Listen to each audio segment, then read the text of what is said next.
Hi, my name's Taryn, and I'm an equestrian.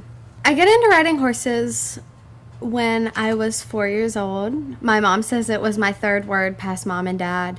That it's something that just looks natural for me. It looks like something I was meant to do, something that I've always should have done. So before my accident, I was beginning to work with trainers to start my show career. At this time before my accident, I was ready to take all of that knowledge and kind of put it in the show ring and show people what I was made of.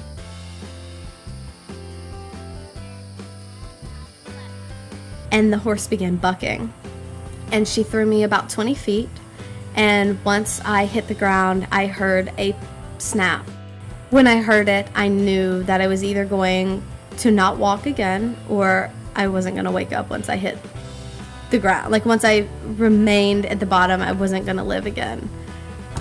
So it was a moment, in half a second that I just, I was okay. I was like, okay, this is it. This is how I die. I go to stand up and I collapse. So I'm like, something's not right. And I look to my left and I don't see my left arm. So I'm convinced that my arm's broken ripped off with the horse somewhere in the field, the pasture, I don't know where it is. Actually spent about 7 or 8 hours in the emergency room and was actually transported to a children's hospital for a team of surgeons who was waiting for me because I was expected to go into surgery the night of my accident when our head surgeon realized that he couldn't do it that night. My humerus bone was broken in half completely and had snapped and shoved itself into each other. So no longer was my bone not only broken, it was about 2 or 3 inches shorter.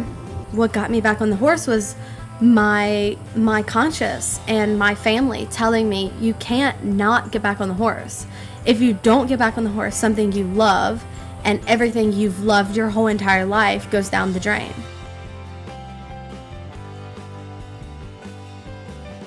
Think about getting back on the horse and I can barely breathe and I want to cry and I want to throw up, and I'm just like, I have to get back on the horse, because if I don't, this injury, this one fall because I rode a bad horse, is going to ruin everything for me, and I just couldn't let that happen.